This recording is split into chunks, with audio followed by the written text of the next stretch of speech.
Hi, coaches. Welcome back to Big Rule the World. Today, we are introducing you to our series on the spread, the myth behind the ideology.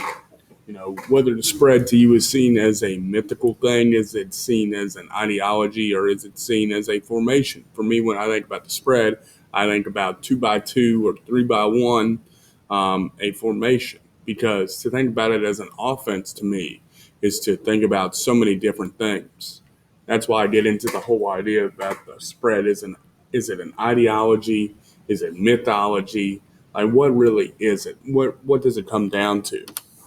The formation, we've talked about this before, 2x2, 3x1, what have you. All those can be classified as spread formations, but what you do out of it is really, I think, what makes it so interesting. And I think the ideology behind it for me is when I look back at everything, we're moving the ball around, whether we're running or we're throwing, and we're spacing with the spread. Now, what you do in that depends.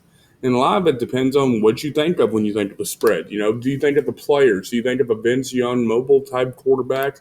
Do you think of a Cam Newton from Auburn or a wing T bully type system with the running quarterback? Talking about wing T bully type system. Talking about Tim Tebow from Florida.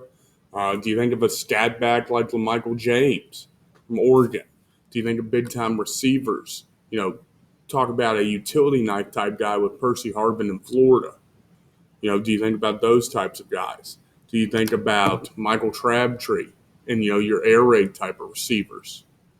Okay, I think about those types of players, but I also think about coaches because coaches come at the spread or come at the idea of the spread out formation, spread out defense in a lot of different ways, and we're going to talk about that, and we're also going to talk about the response to the spread and how we defeat that. Do you think about Chip Kelly, the guy who probably gets the most credit for that blur no huddle offense that he had at Oregon back in the day?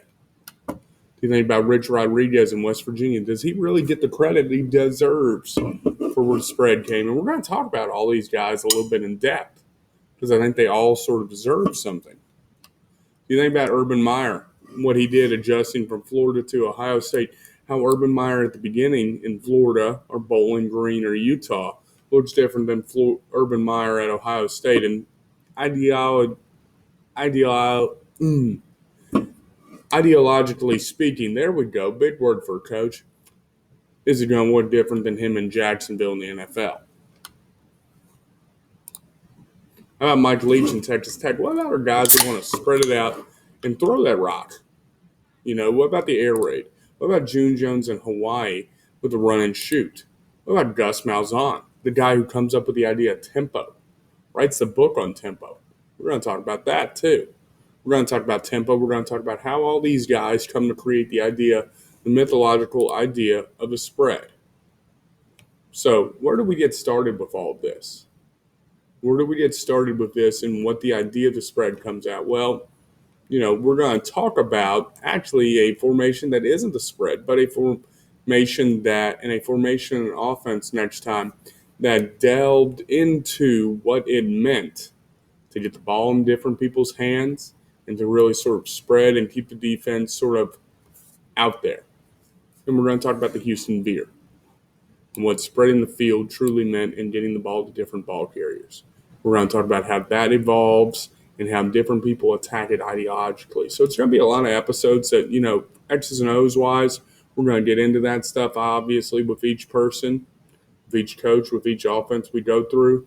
But we're getting into that mythos that is the spread offense.